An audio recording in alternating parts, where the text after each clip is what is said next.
Compañeros, por favor, micrófonos.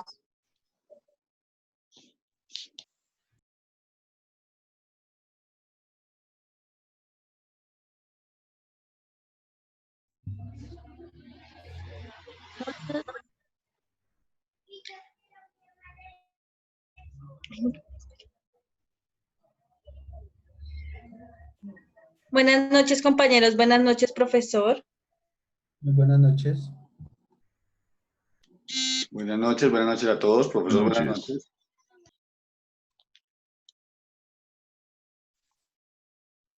Buenas tardes.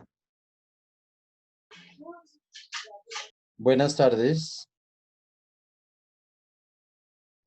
Buenas tardes, compañeros.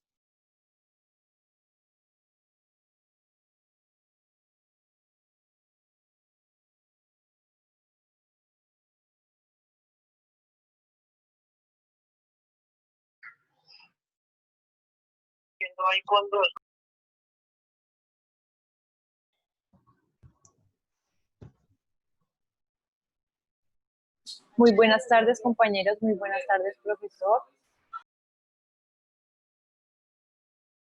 Buenas tardes. Buenas tardes para todos. Buenas tardes. Buenas tardes para todos. Buenas tardes.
Buenas tardes, compañeros.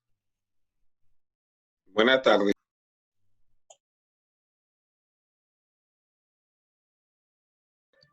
Buenas tardes.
Muy buenas tardes, muchachos, ¿cómo están?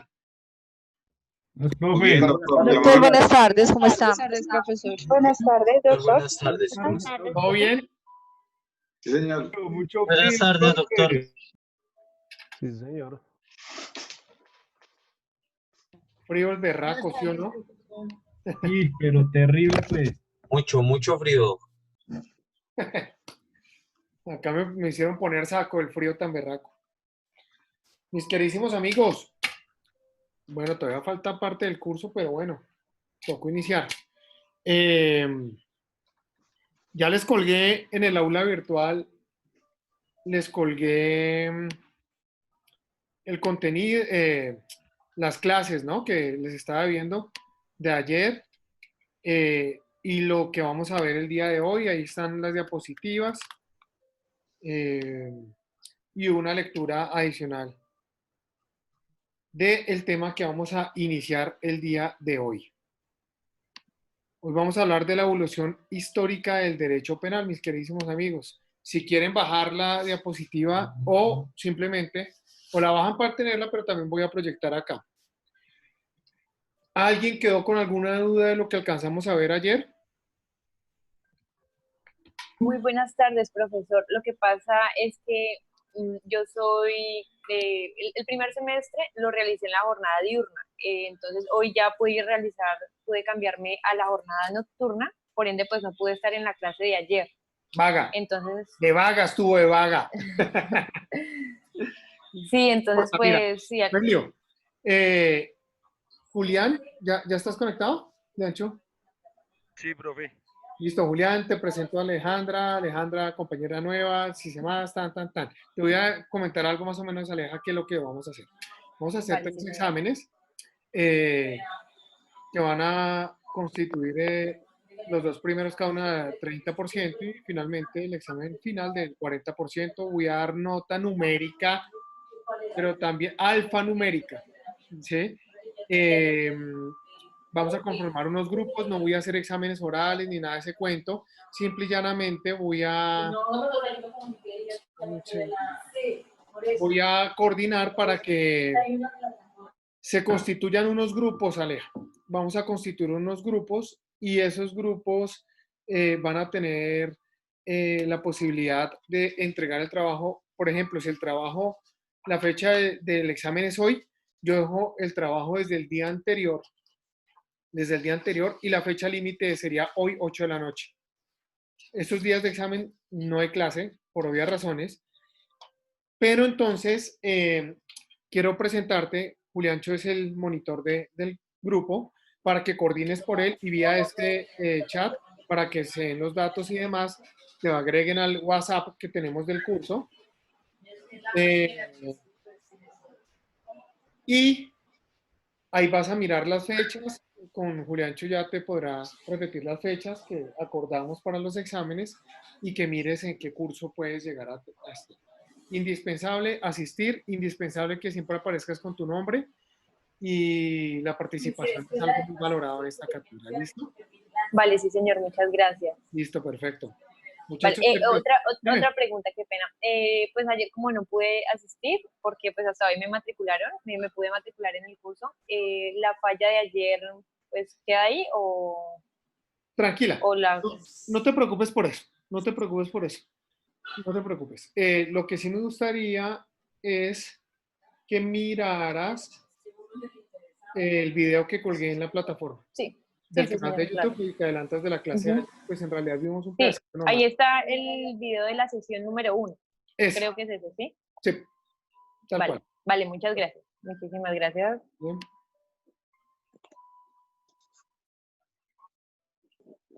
¿Alguna pregunta de alguien por ahí? Sí, profe, buenas noches. Hola, ¿qué hubo? ¿Cómo estás? Profe, una cosita.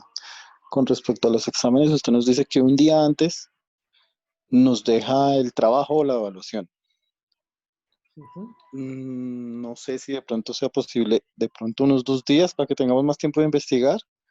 El examen Por está... trabajo, por tiempo. El examen es diseñado para que lo realicen dentro de las 2 horas. Ah, solo así. Pero No es de investigación. Pero sin embargo, yo lo dejo desde el día anterior para que tengan más tiempo. Es algo siempre muy sencillo.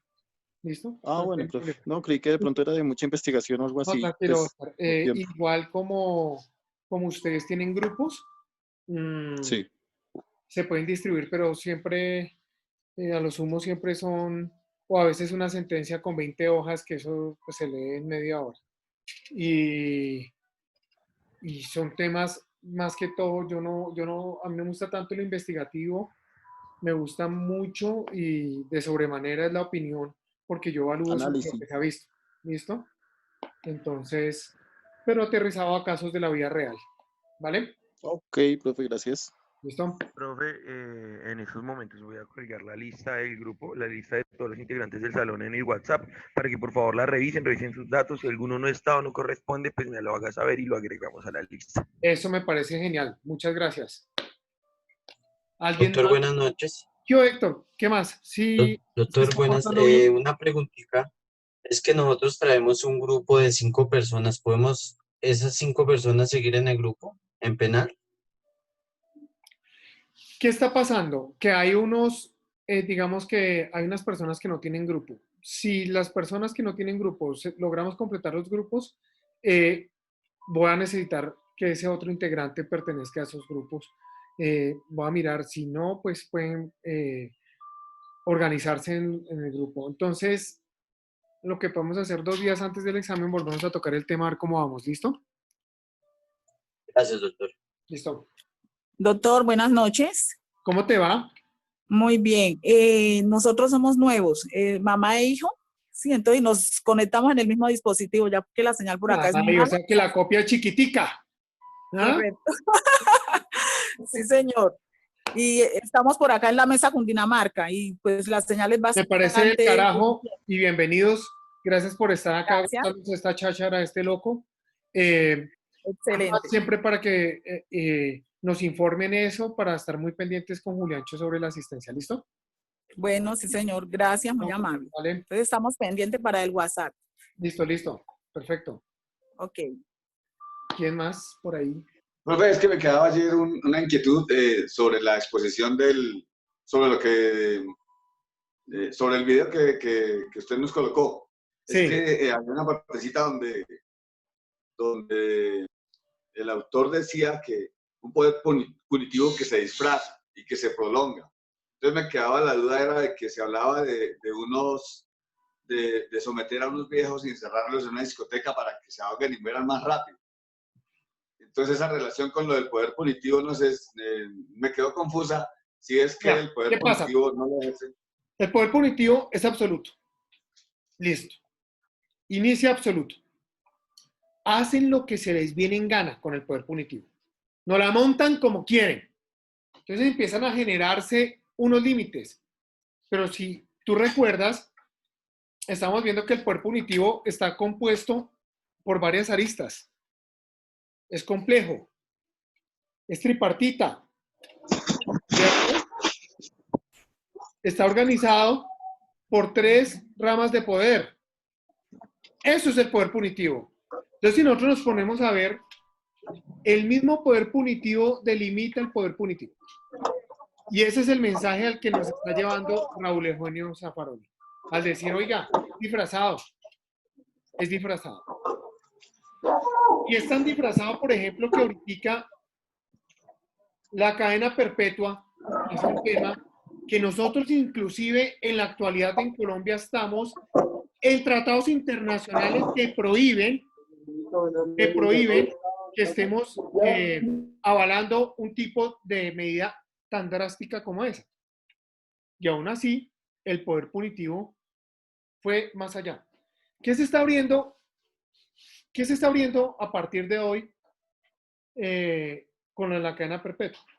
Que van a ver que en menos de 6 meses ya vamos a tener proyectos de ley por diferentes cadenas perpetuas de diferentes delitos. Y eso lo que hace no es retribuirle a la sociedad ni al mismo Estado. Simplemente lo que hace es volver popular el poder punitivo. Y entonces, en ese orden de ideas, las soluciones de todos los conflictos nos la están tirando es al derecho penal, siendo que en un Estado social de derecho siempre tiene que existir y cohabitar diferentes ciencias, diferentes ramas y diferentes profesiones que tienen que coadyuvar para... Micrófonos, por favor. Que tienen que coadyuvar para el funcionamiento de la vida en sociedad.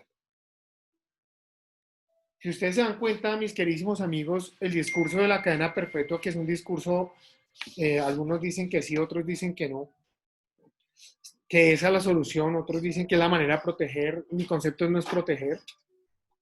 Si nada más aportas de iniciar con la cadena perpetua, ¿cuántos casos de abusos a menores se presentaron en ese tiempito? ¿Por qué? Porque resulta, pasa y acontece que el ladrón es ladrón no solo porque quiere, sino porque no lo educaron para que no sea ladrón.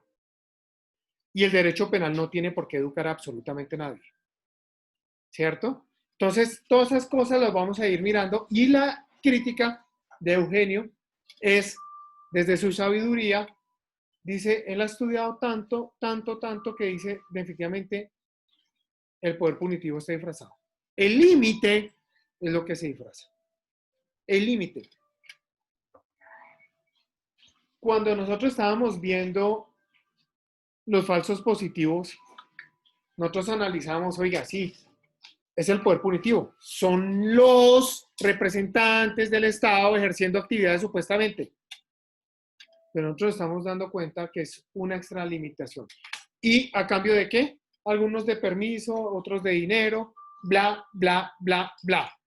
¿De qué se valen de la investidura? Y es lo mismo que, por ejemplo, cuando un funcionario público emite un documento, una resolución manifiestamente contraria a la ley que constituye un prevaricato, pero es con una finalidad. Por ejemplo, hoy estaba analizando el caso de un señor que compra un vehículo, hace una promesa compra-venta. La promesa compra-venta era, yo lo termino de pagar y cuando termine de pagar el vehículo, usted me hace el traspaso. El titular del crédito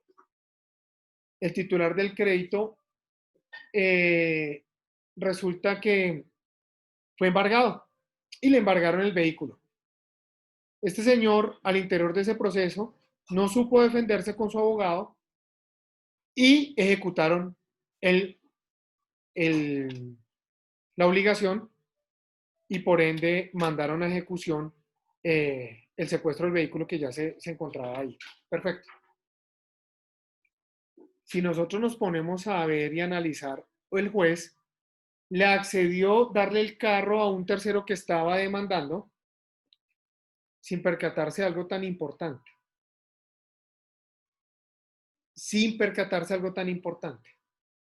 ¿Dónde quedó la prenda del vehículo? ¿De quién era el vehículo entonces? Entonces, esas extralimitaciones de poder son las que tratamos de limitar a raíz del derecho penal. Entonces, siempre vamos a tener muchas discusiones. Algunos dicen que hay una buena organización. Yo soy de los partidarios que no hay una buena organización, que siempre nos va a quedar faltando. Y espero que a lo largo de este curso muchos dirán, si la cadena perpetua es la solución, pero quiero que cuando salgan de este curso, si van a respaldar una cadena perpetua, si van a respaldar una pena tan lesiva como esa, lo hagan desde la óptica de la argumentación, como que con unos berracos profesionales que estamos formando. Juan, ¿qué hubo? Profesor, ¿cómo está? Con Juan Benavides, ¿cómo le ha ido? Bien, ¿tú qué tal? Recuperándome de un COVID-19, gracias a Dios ya. Gracias a Dios. Estoy con oxígeno en la casa, pero atento a su clase. Qué berraquera que gracias a Dios estamos también en la virtualidad y puedes estar con nosotros.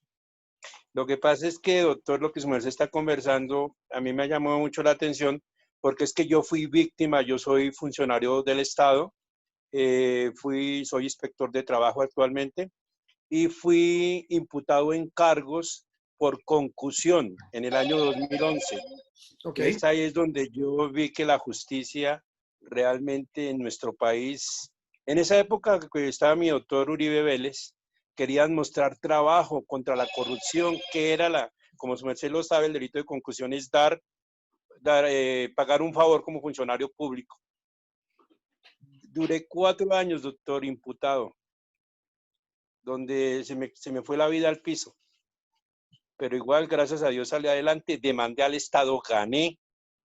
Hoy en día, pues, me fue bien económicamente, me tuvieron que reintegrar a mi trabajo, pero la experiencia fue muy dura. Por eso Eres dije, un afortunado, Juanito. En medio de cuando todo yo este vea desastre, penal, me pongo pilas. claro, Juanito, mira, Señor. eres un afortunado gigante.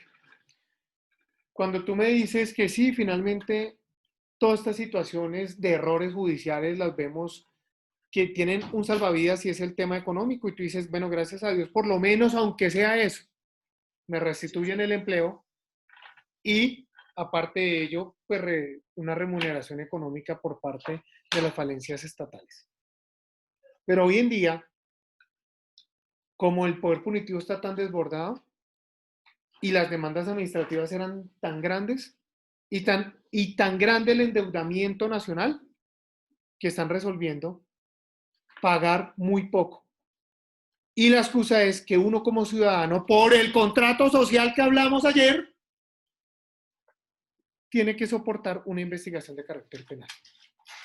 Siendo que con una investigación de carácter penal, todo lo que conlleva. En otras palabras, palabras más o palabras menos, siempre gana el Estado. ¿Listo? ¿Alguien más tiene algo que decir?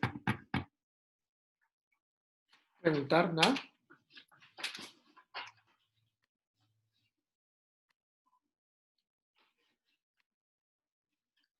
Pues bien. Bueno, profe, no sé si entra en el contexto, de pronto los abusos o ese derecho punitivo que tienen hoy en día los bancos. Ellos manejan el tema de las tasas de una forma que lo obligan a uno a lo que ellos quieren.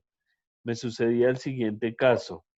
Hago una compra de cartera con otro banco que me da una tasa del 0.5%. Tiempo después hago una compra en línea de cierto dinero que eso ya lo pago a la tasa 1.95.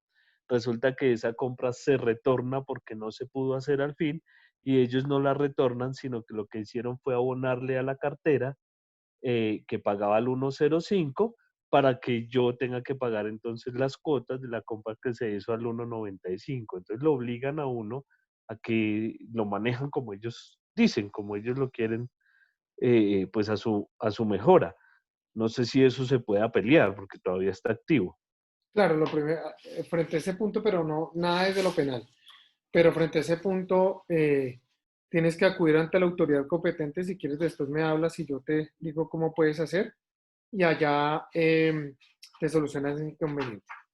Pero sí, en realidad, es el respaldo que genera el poder punitivo.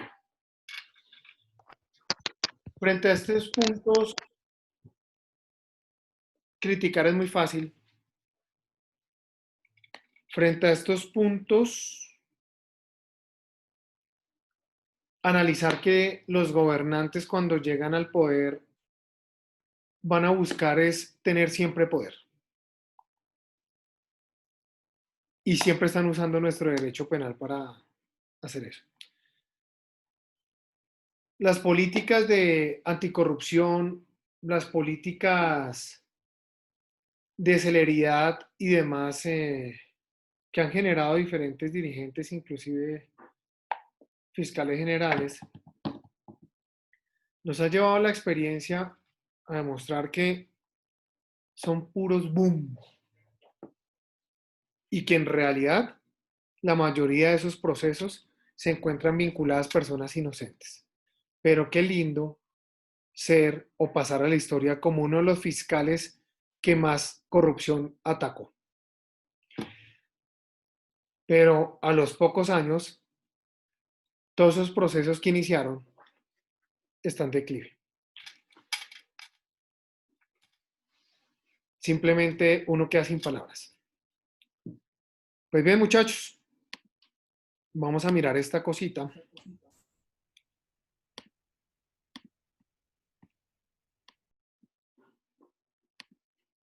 Segundo. ¿Ya ven la pantalla? Sí, señor. Sí, señor. Ok. Muchachos, evolución histórica del derecho penal. Vamos a comenzar. Bueno, muchachos, antes de que continúe, síganme, no sean mugres en Twitter, Consorcio AB, Instagram, Consorcio de Abogados, y en Facebook, Consorcio de Abogados. Ayuden, ¿sí? La cuña, la cuña. No, claro.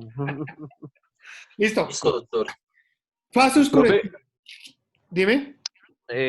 ¿Puedes subir las redes ahí al grupo de WhatsApp? ¿Queda más fácil? Ok, ahorita lo hago. Muchas gracias. Bueno. La fase oscurantista, muchachos, es como el primer encuentro de ese derecho penal. Es la primera fase donde podemos decir, oiga, aplicación del derecho penal. ¿Cómo era que se hablaba de un derecho penal? ¿Cómo eran esos primeros visos de derecho penal? Propiamente dicho, no existía una reglamentación jurídico-penal. No. Pero, miren cómo lo digo yo en el segundo ítem. ¿Ven cursor? Sí. Sí, profe. Sí, Sí, señor. Se prohibían hechos que atacaran la integridad del sujeto o su grupo social. Entonces, aquí nosotros ya estamos viendo que, oiga, sí, ya había una organización social.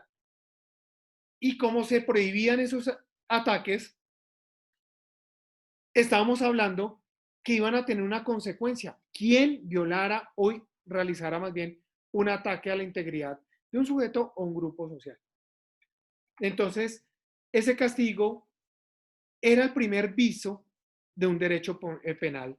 Era donde se estaba empezando a gestar ese derecho penal. Se ampliaba la violencia como retaliación o castigo.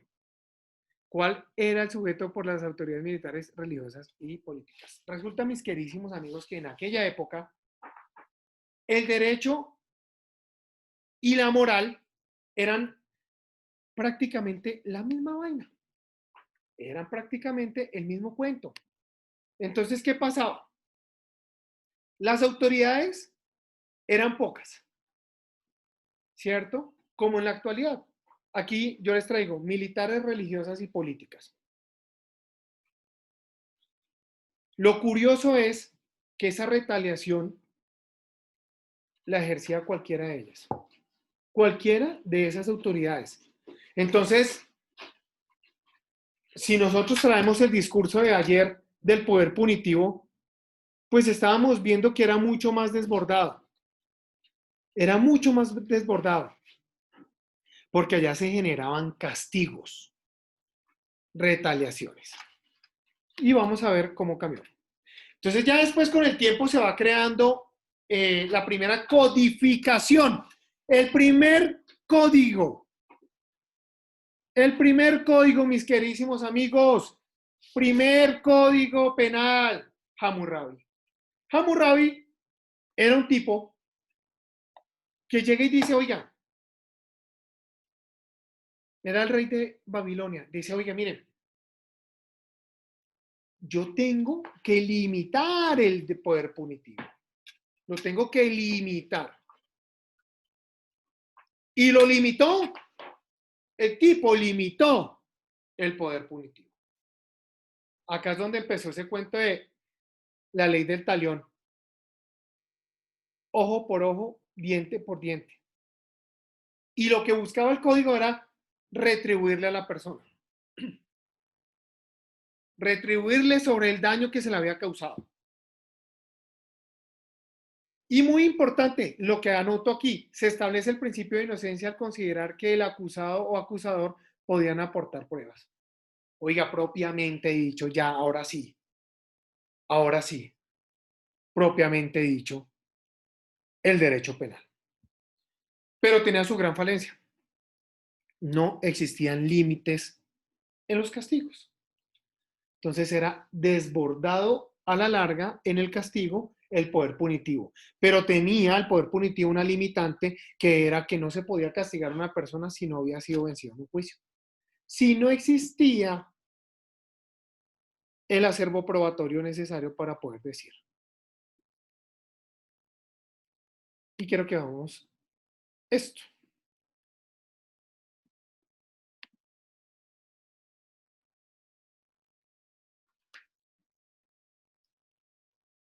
En este capítulo, No, ese man no. Pero esperemos que cambie. ver mejores. ¿Sí ven la pantalla? Sí. Sí, para ti. Es una... Solo No se ve. diapositivas. Profe, no se ve, solo se ve la diapositiva. Ok, listo. Un segundo. Ya, un segundito, por favor. Y ese código en la actualidad existe. Está en París. Sería una berraquera ir a conocer ese código. Ok. Entonces, nos vamos con el código Hammurabi. 5 minuticos. Algo tan común para nosotros como que exista un código civil con unas normas que nos rigen a todos es algo relativamente moderno. De hecho, la primera constitución, entendida como conjunto de leyes que regían la vida de los ciudadanos, nació en los Estados Unidos en 1787. Sin embargo, uno de los primeros códigos legales de la historia apareció muchísimo tiempo atrás, en Mesopotamia en el segundo milenio antes de Cristo, gracias a un rey sumerio de nombre Hammurabi.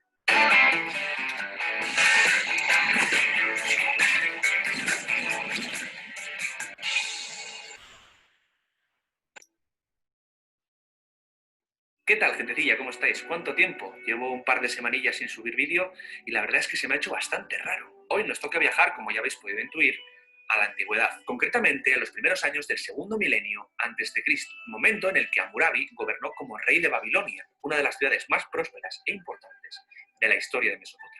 Este gobernó desde el 1792 al 1750 a.C. y llevó a cabo con éxito una agresiva política expansionista, conquistando varios territorios rivales y proclamando el imperio babilónico. Sin embargo, pasó a la posteridad no por ser un excelente estratega y militar, sino por ser el primer rey legislador de la historia de la humanidad. En otras palabras, fue el primer gobernante que puso por escrito unas normas que habían de regir en la sociedad, de la que él, en este caso, era el líder, no solo espiritual, sino también político. Fue en los últimos años de su reinado cuando mandó redactar estas leyes, considerados uno de los primeros textos legales de los que se tiene constancia a nivel histórico, y del que emanaban los preceptos que debían cumplir los ciudadanos, y también los castigos que conllevaría desobedecerlos. En sí mismo, el concepto de leyes aplicables a todo el mundo era una novedad rompedora y desconocida en esa época, ya que en casi todos los lugares e imperios de aquel momento, los monarcas gobernaban de manera despótica y autoritaria, sometiendo a sus súbditos a sus propias decisiones unilaterales y caprichosas. Evidentemente, visto y juzgado desde una óptica actual, el código era extremadamente duro, cruel y, por qué no decirlo, salvaje, pues Hammurabi castigaba con la pena de muerte incluso infracciones leves, como por ejemplo que las mujeres entrasen en una taberna o que los hombres diesen refugio a esclavos huidos. Sin embargo, este código se ha hecho famoso por ser la máxima expresión de la aplicación práctica de la ley del Taelión, un principio jurídico de justicia retributiva en el que se imponía un castigo que se igualaba con el crimen cometido, obteniéndose así la reciprocidad, resumida en la famosa sentencia del ojo por ojo y diente por diente. Además, estas leyes no dejaban de reflejar el tremendo carácter supersticioso de la sociedad mesopotámica. De hecho, un ejemplo bastante cómico de lo anterior y que os va a hacer bastante gracia es el siguiente. En el caso de existir un conflicto o un pleito entre dos ciudadanos de la ciudad, el código lo zanjaba de la siguiente manera. Ojo, porque tiene pena. Se obligaba al acusado a tirarse a un río. Si el tipo era culpable, se ahogaría y, bueno, pues si se ahoga, muerto el perro, se acabó la rabia. Sin embargo, si el acusado, después de tirarse al río, se salvaba y conseguía escapar, se libraba de cualquier tipo de castigo. Lo gracioso de todo esto es que si el acusado conseguía salvarse, como hemos dicho, el que había acusado sería castigado con la pena de muerte por levantar falso testimonio. Vamos, pobrecito del que acusase a alguien que supiese nadar, ¿o no? Tío, que al que acabas de acusar sabe nadar. Mierda. El código, formado por 282 leyes, fue redactado y tallado en un pilar de basalto de 2,4 metros de altura, por unos funcionarios muy comunes en estas primeras civilizaciones orientales, los escribas. Estos eran personas de gran prestigio social y reconocimiento, que conocían y dominaban la primera escritura de la historia, es decir, la cuneiforme, que había surgido por aquellos lares en torno a la mitad del cuarto milenio antes de Cristo, y que no fue descifrada hasta el 1835. En resumen, el código completo pedía a las generaciones coetáneas al mismo y las venideras que no lo modificasen bajo ningún concepto, pues se tenía la creencia de que esas leyes habían emanado de los propios dioses y, lógicamente, saltárselas o intentar cambiarlas se convertiría en una especie de atentado a la divinidad. Según Hammurabi, sus descendientes en el trono debían someterse al control de estas normas, evitando la tentación de gobernar bajo sus propios antojos personales. Esta novedosa idea de que incluso los gobernantes no podían cambiar de forma arbitraria las leyes que regían la vida de los ciudadanos constituyó un concepto revolucionario, y más teniendo en cuenta que estamos hablando del segundo milenio antes de Cristo, casi 1300 años antes de que surgiese la democracia en la Grecia clásica. Y una vez explicado todo esto, seguramente algunos de vosotros os estaréis preguntando que cómo conocemos hoy en día este código. Pues bien, al calor del desarrollo de la arqueología como ciencia moderna, a finales del siglo XIX e inicios del siglo XX, esta estela con las leyes del mítico rey fue descubierta y desenterrada en el año 1901 por un grupo de arqueólogos franceses en territorios del actual Irán, estando expuesta en la actualidad, para quien quiera verla de cerca, en el Museo del Louvre de París. Y con esto llegamos al final del vídeo. ¿Conocíais las leyes de Hammurabi? ¿Conocéis algún otro código de la antigüedad que se le parezca? Pues todas las opiniones, comentarios, pareceres, lo que os apetezca, lo podéis poner aquí debajo, siempre desde el respeto, siempre lo digo. Cualquier aportación de este... ¿Cómo lo vieron? Excelente, profe. Muy interesante, profe, muy interesante. Era una vaina loca. Imagínense, o sea, tirar al río a una persona Terrible. y A simplemente... los ladrones le cortaban las extremidades, ¿no? A la mano, si no estoy mal, a los ladrones. A los ladrones, sí. Increíble, ¿cierto? Pero eso era permitido por el Estado, porque el Estado era el que ejercía esas actividades. Muy, muy interesante. Qué buen comienzo. Qué buen comienzo. Se empieza a decir, oye, ya por lo menos tiene que existir pruebas, pero fíjense, ¿cómo vamos a probar que una persona que porque se tira y no sabe nadar era el culpable? ¿Cierto? O dirimía la situación. De verdad, es un avance. Por lo menos algo empezaba. Pero seguía el problema grande, que era las autoridades hacían lo que quisieran. Jenny, levantaste la mano. Profe, sí, pero actualmente, pues tengo entendido, ¿no? En algunas comunidades indígenas, ellos castigan así. Por ejemplo, en la Sierra Nevada, Santa Marta, tienen sus castigos así. Por ejemplo, el que roba, es más, hasta las niñas que, como es que quedan embarazadas a muy corta edad, muchas veces tienen abortos espontáneos, ¿sí? Y eso es un castigo para ellos. Entonces no estamos como muy civilizados todavía. Sí, pero acá la mayoría y el patrón predominante era la pena de muerte.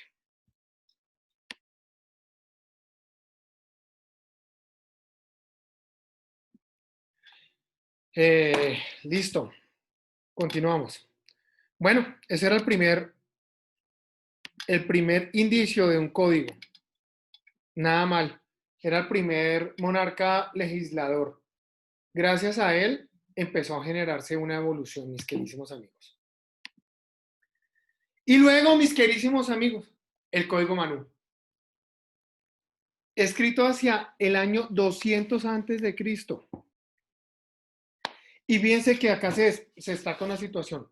Las dos épocas anteriores que mencionamos, decíamos que tenían gran influencia religiosa. Acá continuaba con el mismo parámetro. Se creía que las normas venían sí o sí de parte de los dioses. Los dioses eran los que nos decían, oiga, ¿qué es bien? ¿Qué es malo? ¿Cierto? Y ahí empezaba como a regularse toda esa actividad de las personas. Establecía qué era lo bueno y lo malo, qué es permitido y qué no es permitido. Regulaba el comportamiento de la mujer, porque infortunadamente eran tomadas como objetos. Entonces, para que la mujer pudiera actuar, realizar algún tipo de situaciones, se le ponía un límite. Importante, el castigo para el adulterio. Fíjense esto. Adulterio del hombre hacia su mujer era condenado al fuego. Y en el caso de la mujer, cuando le es infiel a su esposo, el rey deberá de hacer que lo beban los perros en una plaza pública. Fíjense que continuamos siendo totalmente atroces. ¿Pero qué hacían? ¿Qué era lo que decían con este tipo de penas? Ya estas penas tan drásticas las vamos a aplicar solo para algunas de las situaciones.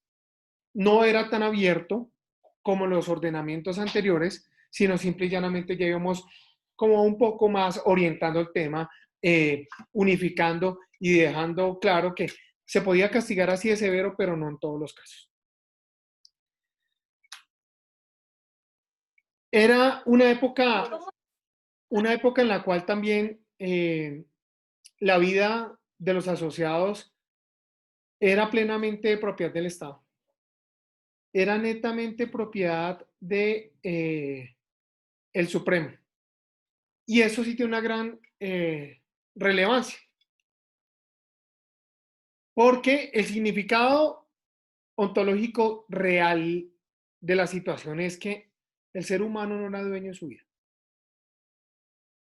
Y si nosotros nos ponemos a ver en los sistemas actuales, por ejemplo, una pena de muerte, nosotros nos estamos dando cuenta que el ser humano no es dueño de su propia vida.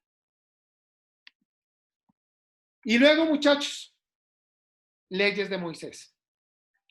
Ya nos traían otra regulación: no matar, no cometerás adulterio, no robarás, no levantarás falso testimonio contra tu prójimo, no desearás la casa del prójimo, ni su mujer, ni sus hijos. Bueno, todo el cuento, que nosotros ya eso lo sabemos y lo conocemos. Pero acá, obviamente, seguía totalmente influenciada la religiosidad. ¿Listo? Se decía que todo venía de arriba y ustedes ya saben cómo es. Son órdenes que vienen de un ser superior. Perfecto. Pero entonces, en esta etapa, ya se empezaba a tratar de humanizar un poco más el tema de las penas. Tratamos de no hacer una pena tan dolorosa, una pena tan... sí habían, por ejemplo, las cadenas, la pena de muerte, existía la pena de muerte, pero no se sometía a la persona a grandes sufrimientos prolongados para conllevar a la muerte. Ya empezaba un poco a regularse el asunto y empezó a tratar de manejarse. Sin embargo, fueron tomadas por algunos funcionarios, otros no daban aplicabilidad, y el problema era que en esa época todos los que se revestían de poder siempre iban a ser traicionados por los que estaban abajo porque querían el poder. Entonces, nada más con ese esquema de poder, se estaba viendo que existían diferentes abusos de ese poder punitivo. Y empezó a generarse también todas las atrocidades del mundo, y todo era en nombre de la iglesia inclusive. Muchachos, y ya empieza aquí a organizarse propiamente las escuelas. Esas escuelas que nos empiezan a decir: oiga, mire, cómo nosotros tenemos que organizar el pensamiento para llegar a decir simple y llanamente qué puede llegar a pasar con una persona infractora de la ley penal. Ya aquí se hablaba propiamente del derecho penal y conllevaba, ojo con esto, no el castigo, sino una pena. Una pena. Y como lo pongo yo acá, con una tendencia humanista. Ya empezaba a limitarse todos esos abusos de poder, a decir: oiga, es que la persona a la que le va a caer todo el poder del Estado es un ser humano con derechos. Y empiezan un poco a tratar de darle una pena, no un castigo. Porque nosotros tenemos que, al final del curso, poder comprender que el derecho penal no es para castigar. No es para castigar. Y eso lo vamos a ver inclusive si terminamos este tema hoy. Mañana vamos a ver fines de la pena. Voy a dar una lectura al respecto. Un libro que es requisito sine qua non para poder comprender esta situación de qué es una pena. Acuérdense ayer que el doctor Zaffaroni decía pena, todo el mundo dice lo que quiere sobre la pena. Él decía, la pena es lo que uno quiera. El tratadista que quiera dice que es la pena.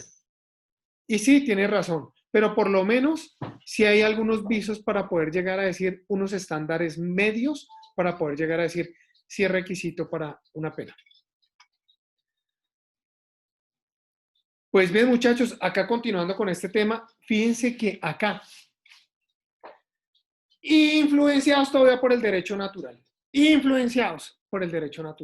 seguía muy, muy, muy apegado con la divinidad. Todo lo que venía de allá, todo lo que nuestros superiores decían que venía de allá era porque tenía que ser aplicado. Y desde esa misma óptica es que se volvió y se trató de humanizar la pena. Entonces, fíjense esta parte que les digo acá, generaba una oposición a la pena de muerte. Los clásicos generaban una oposición a la pena de muerte. Porque decían, oiga, vuelvo al discurso, quien está ahí es un ser humano.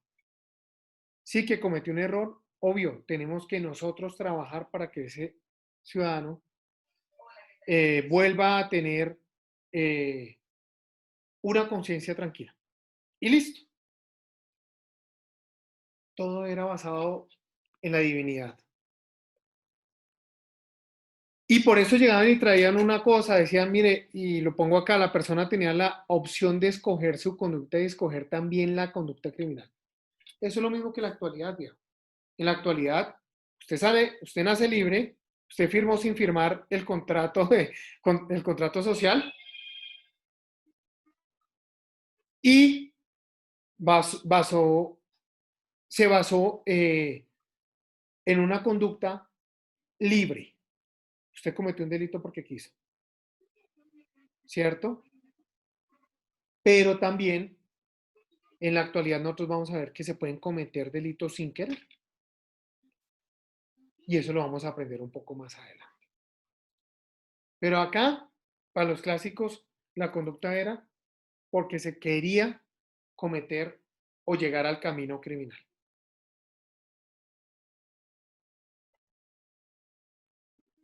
Y empieza el primer fundamento de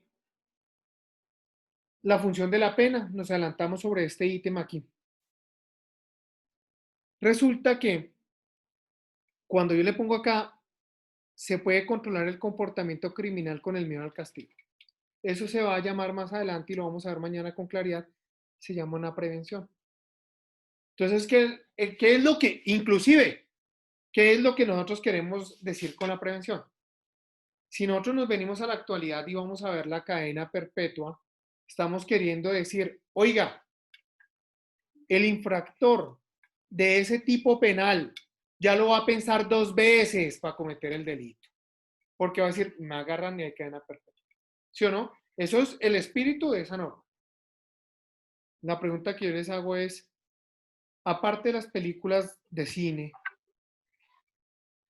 ¿cuál es el delincuente que comete su delito confiado en que lo van a judicializar?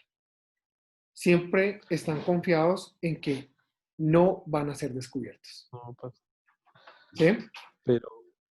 pero sin embargo, profe, mire lo que estamos viendo hoy en día con todos estos niños, porque son chicos muy jóvenes que roban y los cogen y los guardan 2, 3 días y ya se les vuelve como el diario vivir. Eso me guardan 2 días y ya me sacan.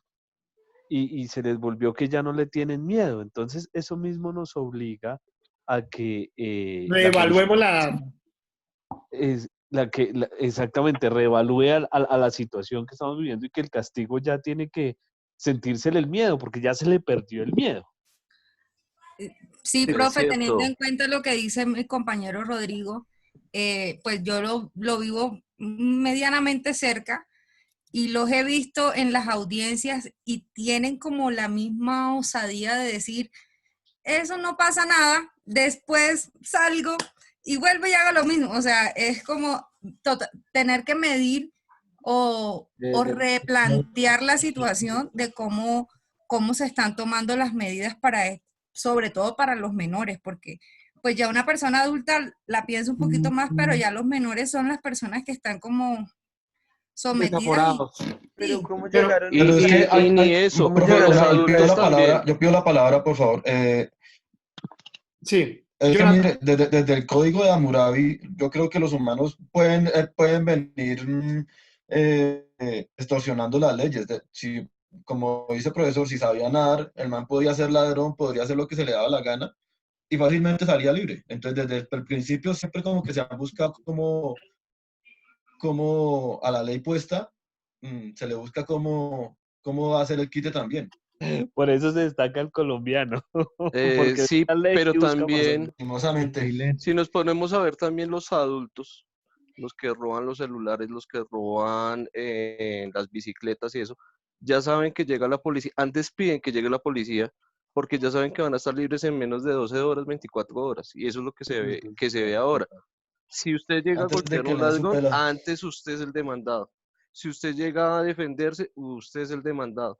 Esa gente sabe más de la ley ahorita que cualquier persona. Entonces ya saben cómo se cuidan, ya Como saben qué pasó con el decir. muchacho este que le pegaron y antes salió, lo robaron y antes salió que de ladrón. Exacto. Le metieron su Estudien paliza a un los poco de códigos, venezolanos. porque Y los he visto estudiando los códigos para Es ver que es cómo cierto. hacen. Es una Y, no, cosa y es terrible. tanto, es una cogen un profesión, eso es ladrón, una profesión prácticamente. sí, lo cogieron en la 72,15 más o menos. El tipo acaba de robar una señora como de 72 años, 74 años, estaba con su nieto y toda esa vaina. Cuando le hicieron la requisa tenía un código penal. Y fue chistoso. Con tal de que no fuera compañero de nosotros, ¿sí o no? No hay lío. No, imagínese. Incluso lo que pasó con el médico ahí en el Alias el puente donde pupileto. él Alias se el defendió y pupileto. mató a los ladrones, ¿no? Sí, sí. Profe, la otra es que, digamos, la ley penal con los adolescentes también es muy frágil. Yo trabajé en policía de infancia y adolescencia y uno se da cuenta, pues, que digamos que la ley con ellos aún no es como tan fuerte. Entonces, siempre ellos van a ver que, digamos, desde su adolescencia que infringir la ley va a ser muy fácil. Ya se crían con ese Entonces ya se pensamiento de vuelve que pueden hacer lo costumbre que se les para da la gana. ellos. Pero no es Lo por otro eso, es es porque que las se bandas de cree y se supone, no, espera, es que se supone que los niños son niños y no van a cometer crímenes, que es lo que se No, supone y pero por eso las leyes son No, como pero tan frágiles con ellos. exacto. Lógicamente, una persona adulta que tiene el conocimiento, pues le va a decir a un niño, venga, usted puede cometer ciertas clases de delitos, ciertas conductas y va a salir, y ahí es donde empiezan a aprovecharse de ciertos niños a sabiendas del conocimiento que trae la ley y ellos ya se van a repartir el conocimiento. Porque sí, creemos claro, por eso Los peores sicarios en Medellín y en Cali no pasan de 10 años. Son niños. Allá Son iba. niños de Yo 9 viví en años. Cali mucho tiempo y en Cali uno ve niños, o sea, literalmente niños. Y Mire, a hay, pesar hay, de lo que hay una dices tú, es historia. cierto, Julián, también ellos ya tienen conocimiento de muchas cosas porque también les Me explican. están hallando todas las razones en lo que les voy a decir, los estoy escuchando amablemente. Mayerlin, te quiero escuchar. Qué pena, ¿no? Tú No, pero querías si que quedamos con participara. porque aquí nos quedamos, eso sí le puedo asegurar que todos nos quedamos No, pues aquí. es que hay un niño en Medellín que ya tiene 14 años y tiene en delito de homicidio, que él mismo en una entrevista lo dijo a un español, Prontuario. 74 homicidios. Y que él sabía que lo cogían, lo llevaban y lo sacaban. Y ya. 74 personas. Hermes, levantaste la mano. ¿Te voy a servir? Profe, buenas noches. ¿Qué hubo? ¿Cómo estás? Bien, sí, señor. Profe, obviamente no es una excusa, pero yo creería que parte de la problemática que vivimos es de la sociedad o del contorno social donde vivimos. Ahorita con el tema del COVID, digo, con fundamento de causa, se han crecido mucho los delitos por cierta necesidad.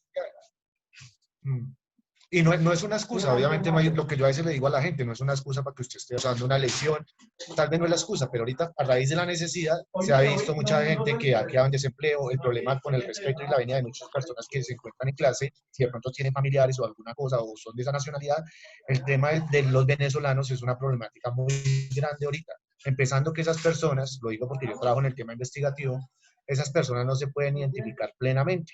¿Qué sucede? Que muchas veces al fiscal no le queda otra opción que dar una libertad. Por otro lado, lo que dicen todos los compañeros es cierto. Ya el delincuente sabe muchas veces más que uno. Hay veces ellos dicen, no, yo acepto cargos y eso me da libertad. Máximo me pueden tener 36 horas. Por este delito voy a audiencia, acepto cargos y ellos ya muchas veces ya saben más que uno. Entonces, eso es lo que pasa. Exacto. Jenny. Profe, yo pienso que la cárcel es como un premio para ellos. Yo conocí a un señor que él salía de la cárcel, digamos hoy, y en la tarde hacía algo para que lo volvieran a llevar para la cárcel. Y él decía, allá no pago arriendo, allá me dan comida, allá Buenísimo. yo conozco a como a los que mandan en los patios. Él era escolta de un señor de esos de los patios, No. tenía plata, él hacía carpintería y le pagaban. Entonces yo no sé, pero yo pienso que la cárcel es un premio para los malandros. Pero para algunos. Yo creo que eso es mejor que los manden para Algunos ya es un estilo de vida, sí. Yo creo que es mejor que los manden para allá para el campo a cosechar y vendan y le den a la gente más necesitada esa comida. Sería un muy buen proyecto de ley. Por eso, ¿Por qué no se hará eso, doctor? porque toca votar por Jenny a la presidencia. Eso es lo que tenemos que hacer. Mayerly, toda la plata que se gasta uno ahí en comida en la cárcel. No, o sea, eso me parece a mí horrible. Claro. Mayerly, te escucho. Doctor, buenas noches. Pues sí, efectivamente, todos los delitos son excarcelables, son por pequeñas causas que como el delincuente ya sabe que lo van a sacar, que allá lo alimentan, que allá le dan, lo tratan bien muchas veces, entonces ya se acostumbran a que eso lo tienen que hacer a menudo. Entonces, todo eso es por pequeñas causas. Y lo de los violadores, como cuando salió la sentencia de los violadores de la pena de muerte, pues para mí, muchos de los que están en los altos grados pensaron de que si a un familiar les llegara a pasar, pues obviamente ellos también llevan del culpa. Ok. José, ¿qué hubo? Doctor, no, pienso yo que más que un problema de normas, es un problema de comportamiento social, aunque las normas regulan el comportamiento social, pues si socialmente no aceptan las normas, no las acatan, no importa que pongamos 500 normas o una sola, igual la van a violar. Es más una cuestión de cultura, es más una cuestión de asimilar las normas de tal forma que le temamos a ellas. Es más un problema de comportamiento social que de acatar normas. Eso pienso yo. 10 minuticos tinto y volvemos porque si no se me duermen. ¿Listo? Gracias, profe. Gracias. Listo, profe, gracias. Listo, profe. Gracias, profe. Vale, profe. Gracias, profe.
¿Qué hubo? ¿Volvimos o están perezosos? Ah, listo, profe. Listo, profe. Qué pereza, pero hagámoslo, ¿sí o no? Listo, profe. Listo, profe. Mis queridísimos amigos, a lo único que yo quiero llegar es, en realidad, el derecho penal es la respuesta para todos los problemas sociales. No, señor. El derecho penal, si nosotros estamos viendo lo que ustedes mismos connotaban, cómo existe un niño asesino. El derecho penal es el que tiene que realizar eso, el que tiene que controlar al menor y debe andar detrás de la persona. Es bien difícil. Sandrita, te quiero escuchar, que te dejé con la mano extendida. Doctor, escuchando a los compañeros y pues con la experiencia que usted tiene en el tema penal, ¿cuáles son como esas fachas del sistema penal? ¿Es un tema de cambio normativo? Las normas han sido como cambiadas y fraccionadas en todo el tema de reducción de garantías de los procesados, de tantos beneficios que se le da a una persona por aceptación de cargos, o es un tema de corrupción dentro del mismo sistema penal, o es un tema de presupuesto que le falta a la administración de justicia, o en un momento en que, listo, el sistema penal judicializa a una persona, pero si no hay cárceles porque estamos en una sobrepoblación, porque no hay dónde meter a la gente, entonces uno en realidad, uno sale como profesional y pues con todas las ganas, pero cuando uno ve tantos vacíos en las normas como tan generales, ahí pues uno ¿qué hace? Uno se estrella y lo que usted dice, pues yo creería que es no solamente echarle la culpa al sistema penal, sino es un tema de organización tanto en casa, de la sociedad, pero también de los sistemas de justicia, que se haga como un trabajo en conjunto. Pero cuando uno ve tema de esos cambios normativos, tema de corrupción, temas de presupuesto y de las cárceles, uno queda como, y que todo recogiendo lo que dicen los compañeros, pues es triste y uno pues no sabe qué hacer. Entonces, dentro de su experiencia, en realidad, ¿qué fallas tenemos más en el sistema o qué se podría hacer un cambio como para que sea como una luz en lo que se está viendo ahorita? Es indispensable que hagamos esa misma pregunta mañana en la clase, cuando veamos qué es una pena y unos principios generales del derecho penal, para poderte llegar a una respuesta de una opción personal. ¿Listo? Pero la dejamos para mañana por el tema que debemos abordar, porque si no, para poderte responder, te adelanto todo lo que vamos a ver mañana. Ah, ok, listo. Ok, listo. Hugo, cuéntame. Hugo, y escojo otros dos al azar porque no vamos a alcanzar. Sí, no, muy breve, profe. Digamos, yo creo que el tema digamos, es un tema, digamos, que no es solamente un tema de derechos, no es un tema solamente de jueces, de policía. Yo hago muchísimas reuniones de seguridad. Hoy, de hecho, tuve una. En temas de seguridad, digamos, hay delincuencia juvenil y este tipo de cosas, pero uno se pregunta cuando hay reclamaciones de la gente, oiga, ¿qué hacen con estos muchachos? Vienen a meter droga, vienen a tomar en el parque, el problema son los muchachos. Yo le pregunto a la gente, bueno, ¿y los papás dónde están? Hay chinitos metiendo droga de 15, 16 años y el papá y la mamá y el colegio y el cura y el pastor y los abuelos, todos ellos son coactores de ese eventual delincuente. Entonces creo que es un tema integral. Hasta aquí no más, profe, si no intervienen mis compañeros. Esteban, te escucho. Y cierro con Yesid. Gracias, profesor. Pues efectivamente, así como dice el compañero Hugo Barajas, por la cuestión de que hay mucho menor delinquiendo y al poco tiempo es libre, también yo me hacía la misma pregunta. ¿Dónde están los padres, los tíos, los abuelos? Todas esas personas que hacen que la persona se forme correctamente, se supone, ¿no? Por ejemplo, yo no fui ladrón porque a mí me educaron para ser una persona de bien. Hasta ahí, profe. Listo. Profe, una preguntita. Todos hablamos de los papás, de los abuelos, ¿y dónde está el Estado? Que es el principal actor. Claro, desde luego. Eso es lo que yo quería comentar, profe, por lo que yo como padre lo digo, yo he tenido problemas legales porque es que muchas veces el propio Estado le ha puesto a uno restricciones para uno educar a los hijos. Ajá. Hoy en día estamos diciendo ahí que desde ahí un cuentazo al chino resulta no meter problema. ¿Sí? El Estado, ¿qué ha hecho por ellos? Y el Estado sí, en realidad, tiene esa sensatez para poder judicializar a una persona que totalmente desprotegió, y más a un menor de edad, me deja muchas dudas. Pues lo que pasa, profe, qué pena interrumpir, es que usted mismo lo decía ayer. Muchas veces, a veces, la gente juzga a los delincuentes, pero no se están dando cuenta que estamos hablando con un ser humano. Exactamente. Que efectivamente, ¿qué pasa con ese ser humano? Y que la gente dice, o sea, yo digo que el problema no radica en las penas. El problema no que aumente las penas, que el castigo, no. El problema radica en el contorno social, de lo que radica la problemática de los jóvenes, de todas las personas.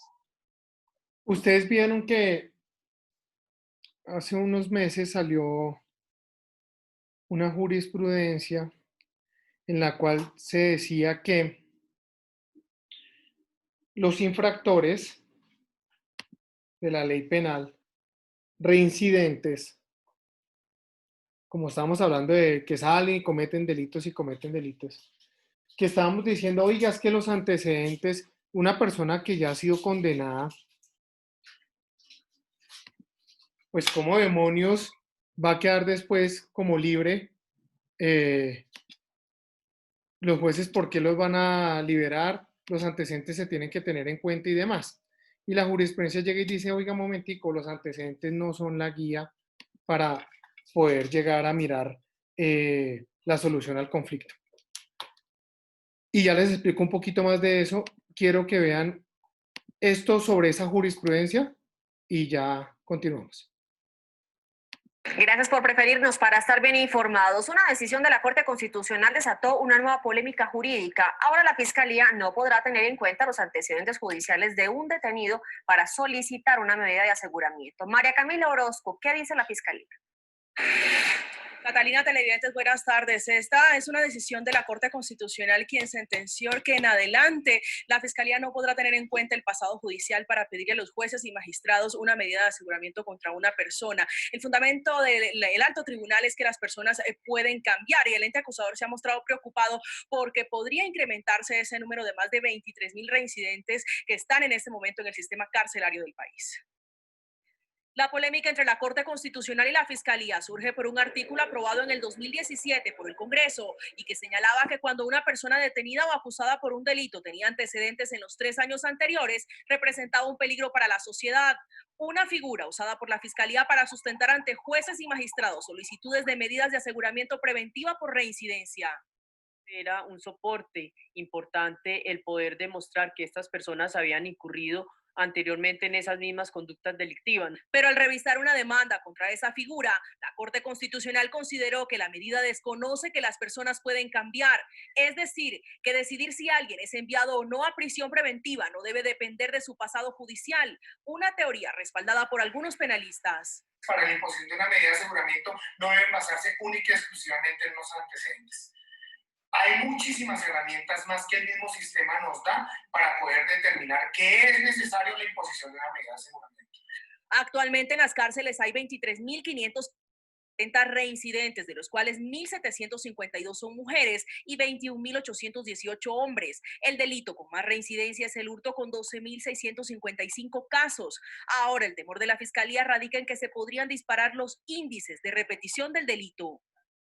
En el marco de estos delitos, la mayoría afectan la seguridad ciudadana, como son el hurto, las lesiones, la sustancia estupefaciente, y se viene advirtiendo que en el año 2018 el 44% de estas personas que han sido capturadas por estos delitos se han presentado en eventos previos, es decir, han participado de manera recurrente en estas conductas delictivas. Después del hurto, la fabricación, tráfico y porte de armas de fuego y el tráfico, fabricación o porte de estupefacientes son los delitos que más índice de reincidencia registran. La Fiscalía por el momento dice que no teme excarcelaciones masivas por cuenta de esta decisión de la Corte Constitucional, pero sí ha dicho que va a entrar a revisar, a hacer un comité con los fiscales que llevan esos casos sensibles y que atacan al ciudadano de a pie, víctimas principalmente de hurtos, de ese delito callejero que está afectando a los colombianos. Entre tanto, la Corte también ha asegurado que va a hacer en las próximas horas una aclaración de esta trascendental decisión. Con la información desde el búnker de la Fiscalía, María Camila Orozco, noticias.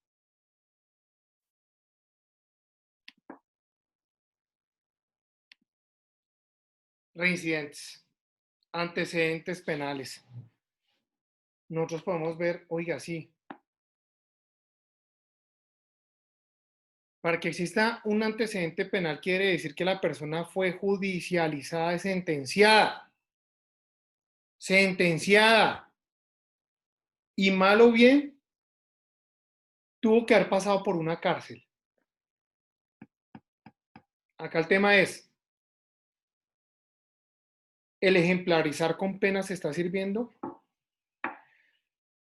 Tenemos que subir todas las penas del Código Penal para poder llegar a decir finalmente todo el mundo se va a asustar de cometer delitos. ¿Por qué los antecedentes no se pueden usar? Porque es que nosotros no estamos peleando y buscando un derecho penal de autor. Nosotros estamos buscando judicializar, es un derecho penal de acto. Uno tiene que responder es por el acto que cometió, no por los actos anteriores ya judicializados. Diferencia grandísima con la siguiente escuela que vamos a ver. Nada más y nada menos, mis queridísimos amigos, que llegamos a la escuela positiva. Allá en la escuela positiva, oye, era terrible.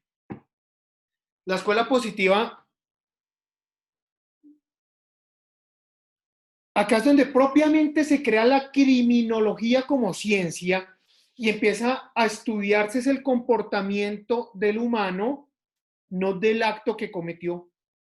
Y acá se empieza a perseguir ese ser humano. Recuerda que ayer nuestro queridísimo Raúl Eugenio Zaffaroni llegaba y nos decía, oiga, es que el feo era judicializado por ser feo. Y todo esto empieza por este señor que ustedes van a ver acá resaltado. Chéchare Lombroso. Chéchare Lombroso,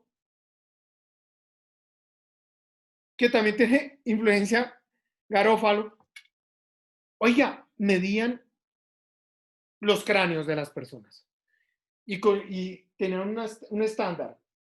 El estándar cuando era superado decía esta persona es proclive a cometer delitos. Entonces imagínense un orejón como yo estaría condenado a cadena perpetua. Habían personas que, por ejemplo, se les medían los brazos. Si el brazo medía más del estándar que ellos tenían, era una persona que podía tener una afinidad con el delito. Las caras y todo esto. Y en realidad, así es que tiene que aplicarse el derecho penal. Mire aquí como nos lo decían en estos minuticos, me parece algo muy chévere sobre esa escuela, que quiero que aprendan, que quiero que tengan presente. Nos va a ayudar un poco. ¿Qué se me hizo, Ala? Creo que es este.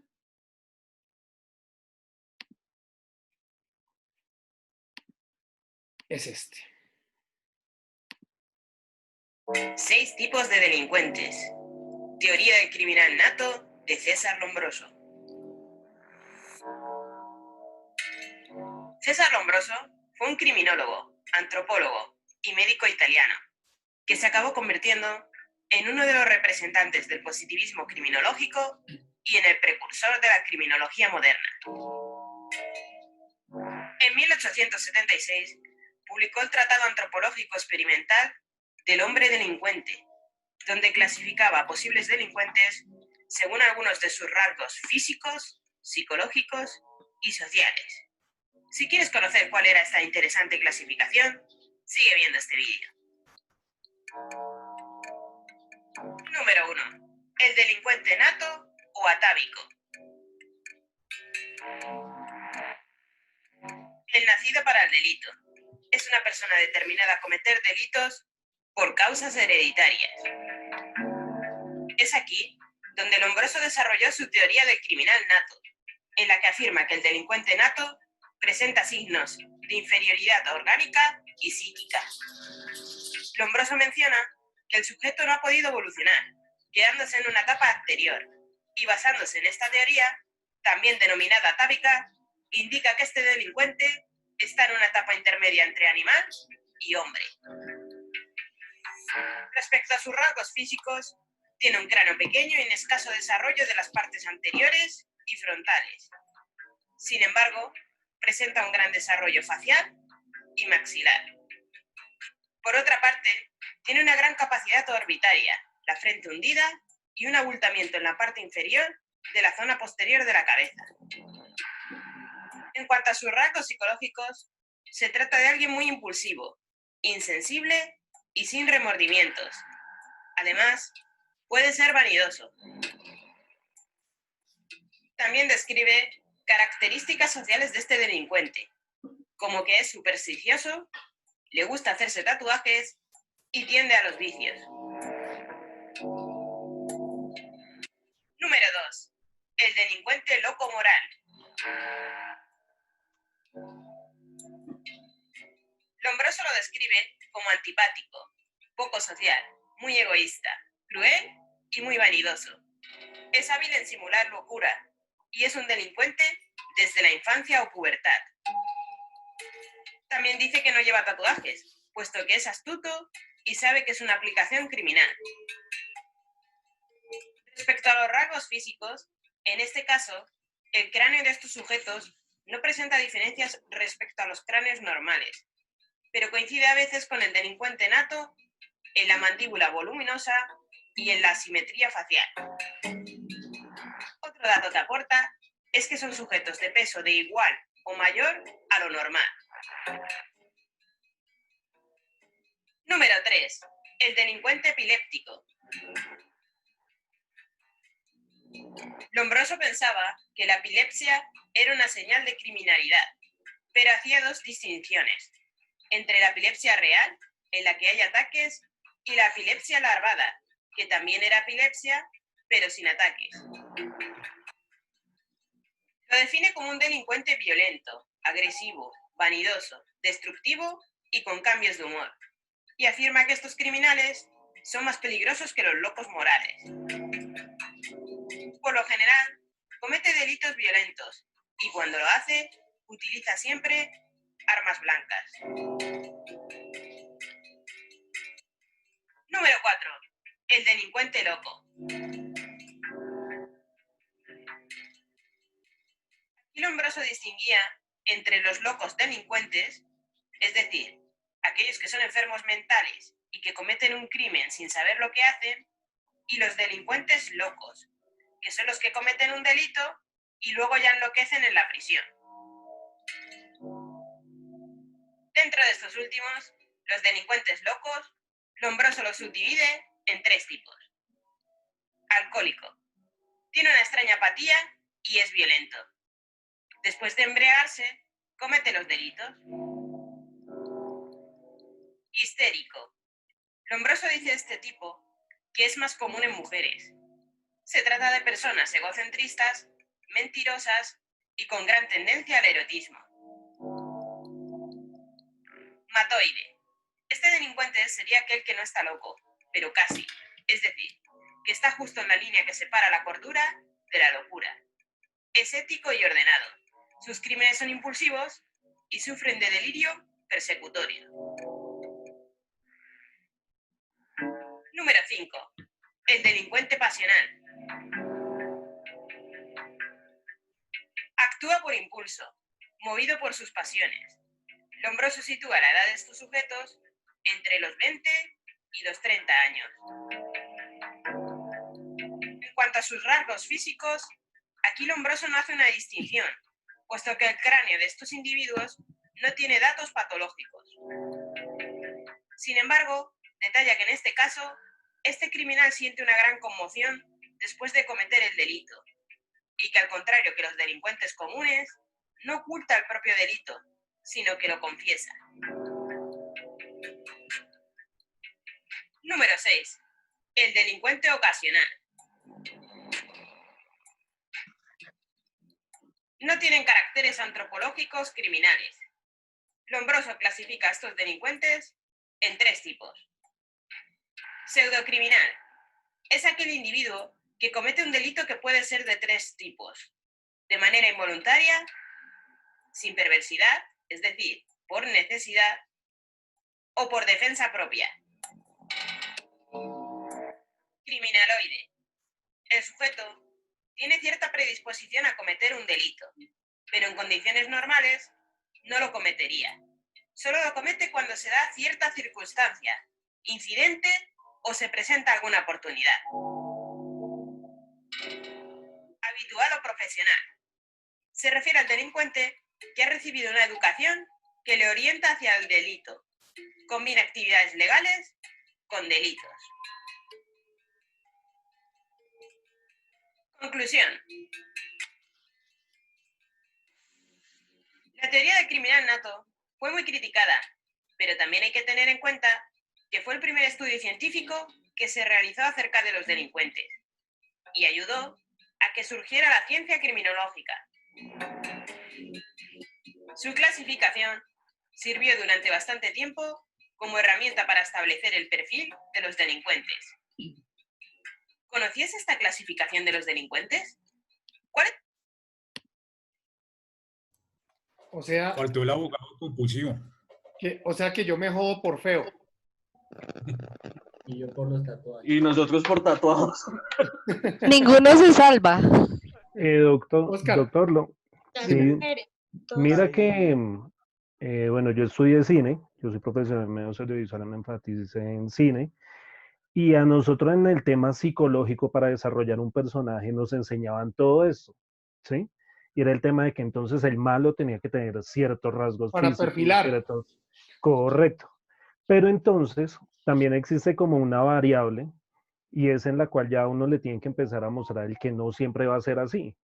Y es que, por ejemplo, ya nosotros tenemos como la psicología llevada que si yo veo a alguien feo, entonces me da como, uy, no, ese ejemplo, tengo un amigo que pues el apodo que le tenemos es Gargamel, imagínate cómo será. Y Gargamelito a nosotros nos dice, marica, a veces me siento en un bus y la gente no se me sienta al lado. Y Gargamel es un man trabajador, es un man muy bien, muy buena persona. Pero él dice, no, marica, y dice, y yo ya ni miedo tengo de que me roben porque quién hijo de puta me va a robar. Sí, o sea, qué pena, pero él a uno le dice así. Y es cierto, o sea, que es lo que pasa, ya tenemos un imaginario de que no, el delincuente es así, así, así. Y no siempre es de la misma manera. Ejemplo, alguna vez a nosotros con un equipo de trabajo nos robaron y el ladrón era un tipo muy decente. El man no sabe, créeme, ni siquiera una grosería nos dijo, nos dejó limpios, pero no nos dijo ni una grosería, y era un tipo muy bien presentado. Entonces yo creo que ya en ese momento el determinar a alguien por el físico, por cómo está, es muy difícil, además porque hemos avanzado mucho.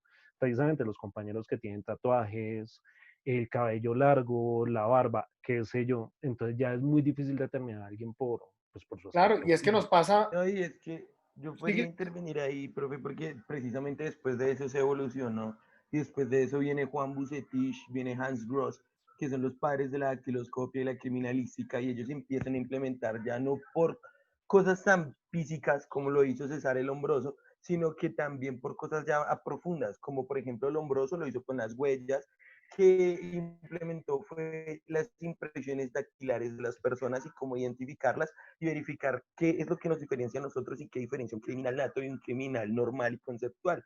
También llegó Hans Gross a implementar las pruebas, porque pues lo que decía Lombroso era que la complexión de un hombre lo diferenciaba de un criminal, que si usted era grande tenía complexión de homicida, porque sus brazos tendían a tener facilidades para generar un marcamiento y demás. Pero pues lo real es que se necesitaban pruebas. Pero eso es lo que te estoy diciendo, es el tema que yo estaba hablando. Ahí tú me estás tocando un tema y es este, que lo dije antes del video. Un derecho penal de acto y no un derecho penal de autor. Para el derecho penal de acto se busca probar el acto. Acá se busca probar que el tipo podía ser un criminal. Veo muchas manos levantadas, no sé si fue que quedaron de antes o también van a intervenir, porque si es así, No, Hugo, intervenir. si es así, vamos con Hugo. No, profe, no, quería hacer alusión, digamos, a la discriminación que hizo la persona sobre esos rasgos y dónde se clasificarían los abogados que a veces están medio locos. Andrés. Andrés Miguel. Doctor. No, era una pregunta que tenía desde la clase pasada que quería preguntarle. ¿Qué alcance pues tiene el derecho penal en cuanto, digamos, se llega a la sentencia, si la persona que cometió una falta, le dan un tiempo para cumplir con esa sentencia, con esa pena, pero digamos en el derecho penal, hasta qué alcance tiene, digamos, esta rama en cuanto, digamos, nosotros, o he mirado en un documental de Michael Moore, la diferencia entre Estados Unidos y Noruega, ¿cierto? En los cuales vemos las cárceles de Estados Unidos llenas de convictos y de presos, y en Noruega vemos un sistema diferente penal en el cual las personas se las reincorporan hacia la sociedad, y acá en Colombia creo que lo estamos notando igual porque ya las cárceles no dan abasto, y donde estas personas salen de esas prisiones y salen peores de lo que entraron. Entonces, en el derecho penal, ¿hasta cuál es el límite de esta rama en cuanto a ese proceso? O sea, ¿se llega hasta la sentencia o hasta, bueno, el proceso de que cumpla la sentencia, pero la reincorporación a la sociedad, ¿a qué tipo de Lo rama dejamos, puede corresponder? mañana como vamos a hablar de fines de la pena, yo te voy a explicar absolutamente todo lo relacionado. Y la pregunta no es loca. Yo te voy a explicar el por qué hasta cuándo el derecho penal continúa actuando. ¿Listo? Listo. Pero sí se hace indispensable primero conocer por qué una pena. ¿Vale? Listo. Jonathan, ¿qué hubo?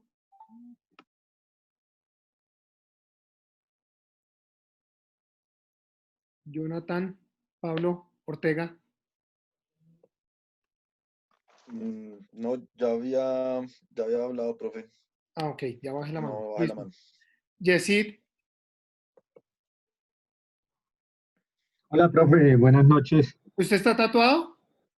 No, señor. Ah, bueno, listo. Entonces, inocente. Sí, Continúa. soy inocente. No, sí, profe, es decir, bueno, quería participar en la anterior, pero creo que mañana usted va a hacer una clase sobre ese tema, entonces, pues, haré mis aportes, pero respecto al tema que estamos conversando, pues sí, evidentemente esta sociedad es llena de prejuicios, ¿no? Y uno se pregunta desde dónde empiezan los prejuicios, y a veces yo pienso que en Colombia el sistema debe empezar por educar muy bien la policía judicial en estos temas, que son los que primero tienen esa función de investigar, de llevar, de judicializar. Entonces, porque eso se presenta mucho, uno ve muchos investigadores empeliculados y que porque tiene esto y que todo, entonces está lleno de prejuicios las cosas también y a veces se pueden cometer injusticias por esos temas. Sin lugar a duda. Sin lugar a duda. Empiezan a perfilarse como un derecho penal de autor. José Alfredo, ¿qué hubo? Doctor, miraba yo hace unos días una teoría. Venga, lo miro bien, usted no tiene un día a la frente ni nada, ¿no? No, señor. Hablaba alguna vez de la escuela, de la existencia de la escuela peligrosista, que tiene relación a esa imagen del ser humano, de que si lo vemos desarrapado, si lo vemos mal vestido, ya decimos que es un delincuente y si se nos acerca a preguntarnos la hora, muy seguramente nos va a robar. Pero relacionado con este tema de cómo lo miraba Lombroso y pues definía prácticamente unos tipos humanos que podrían ser característicos del crimen. Pues alguien ha hecho, miraba yo que en el siglo XVII, XVIII se hablaba de un análisis de la vida mental, de cómo el hombre recibía las sensaciones y el desarrollo de su mente desde niño, qué lo afectaba, qué lo volvía histérico, su sistema nervioso, las huellas que en su sistema psíquico le dejaba lo que vivía y lo iba conformando, lo iba adentrando en una especie de comportamiento que quizá muchas veces lo llevaba incluso a ser un delincuente. Eso tiene que ver mucho con la parte biológica, mental y psíquica, la estructura humana del ser. En ese sentido, y un poco como relacionado a lo que el doctor Lombroso nos aportaba también, porque me parece interesante mirar aún a pesar de que ya hoy en día quizá no tenga mucha validez, que hay muchas circunstancias que repercuten en el comportamiento del ser humano desde el punto de vista de lo que ha vivido y la forma como percibe él del mundo exterior lo que tiene o debe vivir a diario. Eso sería, profe. Perfecto, muy bien.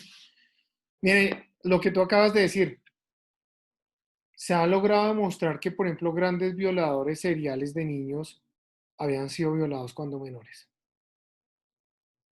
Habían sido violados cuando menores. ¿Y el Estado dónde estuvo para esa víctima? No estuvo, ¿cierto? No estuvo. Si no, solo dejemos lo que cometa delito para hacer sentirnos los berracos. Juliancho, ¿vas a aportar algo? No, profe, era ahorita sobre lo de la criminología y el origen. Ah, ok. Vale. Pero nomás en nuestra profesión aún así se ve la discriminación. Es decir, un abogado que no vaya bien presentado, ¿quién le va a dar trabajo? Sin palabras. Sí pasó, profe. Hay un video. Lo hemos vivido. De acuerdo. Genial. Mire, yo les voy a comentar una anécdota. Ya mis compañeros saben, yo trabajo en el Tribunal de Bogotá. Cualquier día llegó un abogado a la ventanilla a pedir un proceso, pero con un aspecto terrible que ninguna de mis compañeras quería atender al señor. También es así que tocó salir a atenderlo afuera porque el señor tenía un aspecto muy feo y nadie pensaba que era un abogado y el señor era todo un abogado de muchos años y todos lo miraban de reojo. O sea, eso influye mucho la presencia y lo que estamos viendo. Eso es costumbre, para mí eso es costumbre. Sí, obvio. Acostumbraron a percibir a las personas de ese modo. O sea, pero no viste el video del man de Chile que iban a suspender la audiencia porque no tenía la chaqueta puesta. Bueno, frente a ese punto sí hay algo importante y yo considero que el decoro profesional sí debe existir porque, y más en temas o en sistemas penales que puede llegar a existir la pena de muerte, que se está hablando sobre la vida de un ser humano, yo creo que debemos comparecer un poco organizados a la diligencia. No necesariamente en corbata.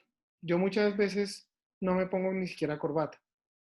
Pero sí hay algo muy importante y es hacerle sentir a la sociedad que lo que se está haciendo allá es algo en serio y que lo que se está haciendo es algo muy, ¿cómo lo digo? Como muy grande. Se están tratando de respetar los derechos y se está haciendo valer la Constitución Política de Colombia para cualquiera de las partes. Entonces, por ejemplo, yo tengo un gran amigo mío que el tipo, uno lo mira y se parece a Osquitar, Mauricio. Tiene mechas largas y ustedes lo han visto todo el tiempo en televisión. Se llama Francisco Bernate. Pacho anda con... Eso no, es que es más, Casito es elegido magistrado de la Corte Suprema de Justicia, pero el tipo por lo menos organiza y se pone su traje para la ritualidad a la que estamos.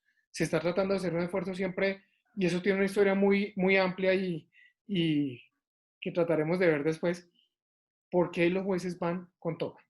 ¿Sí? Salo, ¿qué hubo? Te escucho. ¿Me escuchan? Total. Ay, qué pena, profe, ayer que yo estaba que me hablaba. Yo solo quería dejar un apunte. Yo trabajo en la cárcel de mujeres y de hecho decidí estudiar Derecho por las internas, por las personas privadas de la libertad. Y quería dejarle de pronto el apunte a mis compañeros porque sí se ha hablado mucho del delincuente, del residente. Mi punto de vista, mi concepción, todos somos personas, sí. Habrán unos más... de pronto respetan menos la vida de otros, habrán unos que lo hacen por necesidad, bueno, los tipos de delincuentes, pero realmente decidí estudiar Derecho porque al uno escuchar las historias de vida de cada persona, de cada una de las mujeres de allá, uno se da cuenta que si yo hago un análisis de las personas que están allá, el 40% de ellas son inocentes. Y desafortunadamente están allá por un mal abogado. O no son un mal abogado. Fíjate, tienes que mirarlo desde la otra óptica.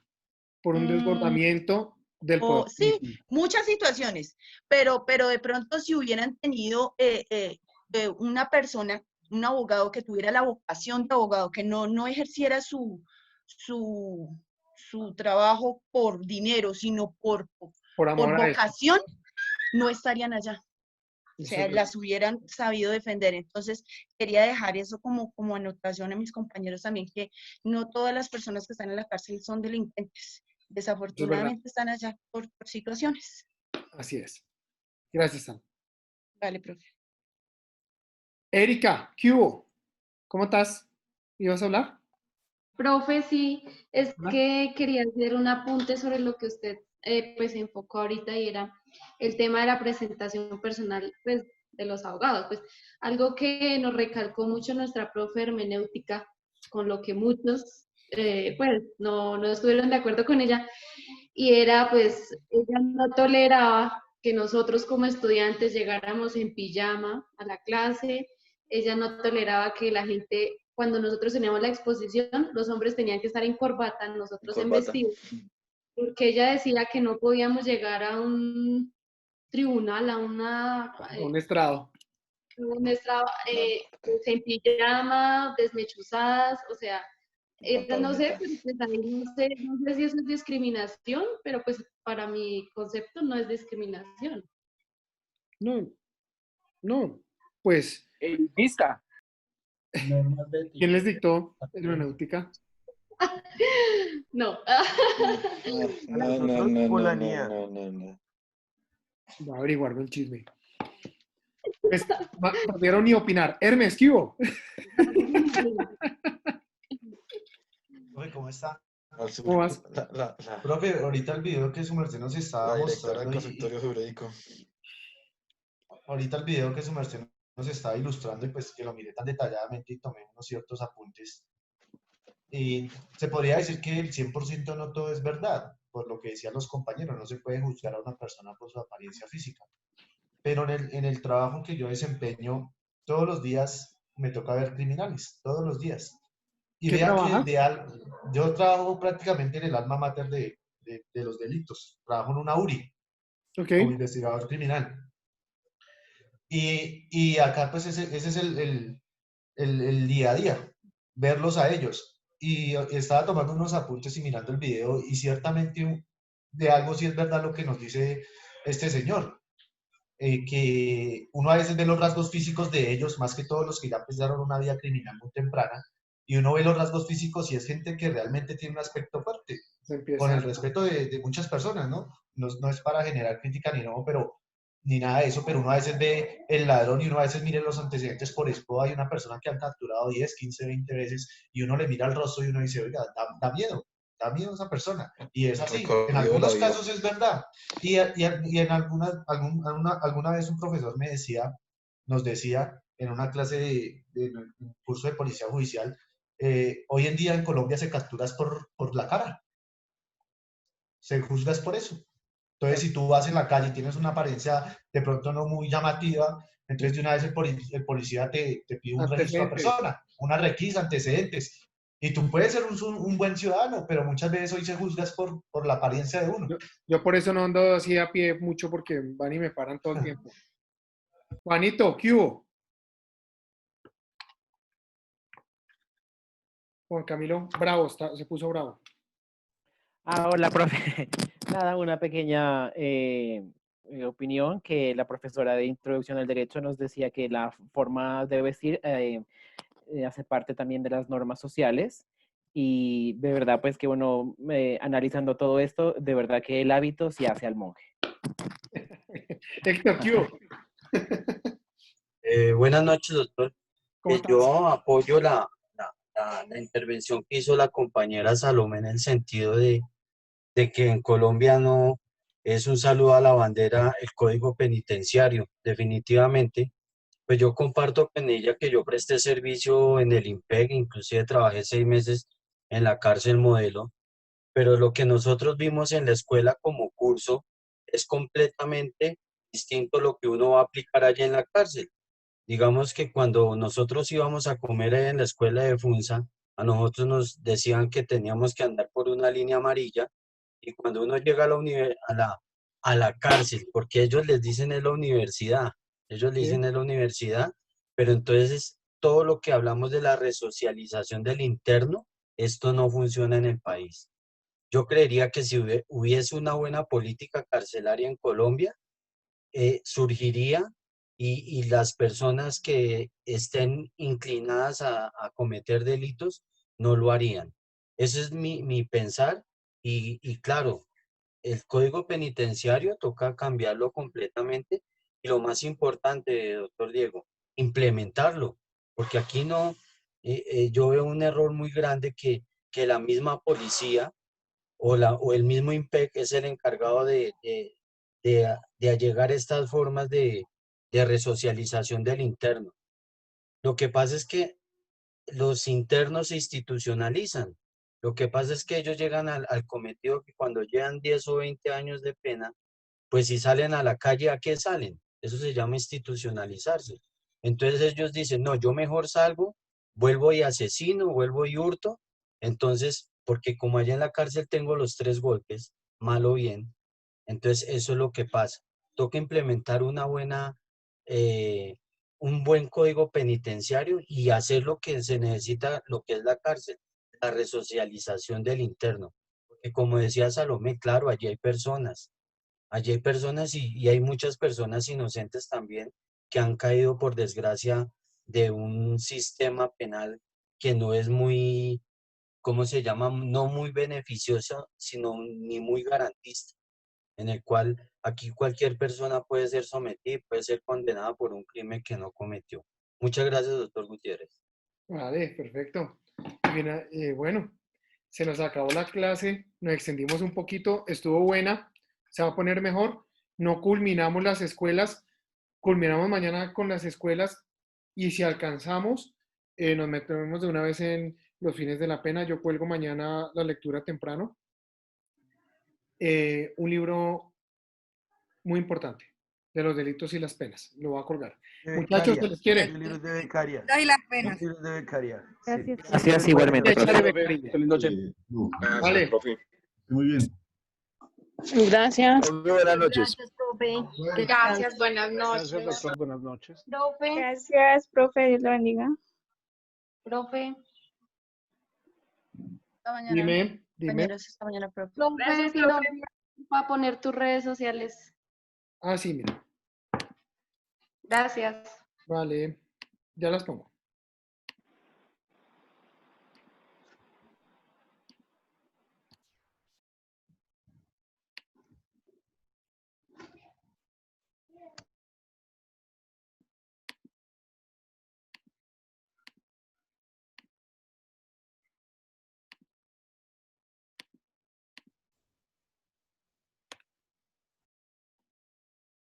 Gracias. Chao. Chao, profe. Muy buena noche. Gracias. Mañana, profe. Gracias, profe. No, profe. Profesor, buenas noches. ¿Cómo así que chao si acabamos de llegar? ¿Cómo estás? Buenas noches, doctor. ¿Cómo van? Ya se está conectando el otro curso. Sí, señor. Listo. Feliz noche, doctor. Chao, chao, chao. ¿Y qué hubo? ¿Qué hubo? Profe, buenas noches, ¿cómo está? Toca aloha hawaiano, aloha de despedida y aloha de bienvenida.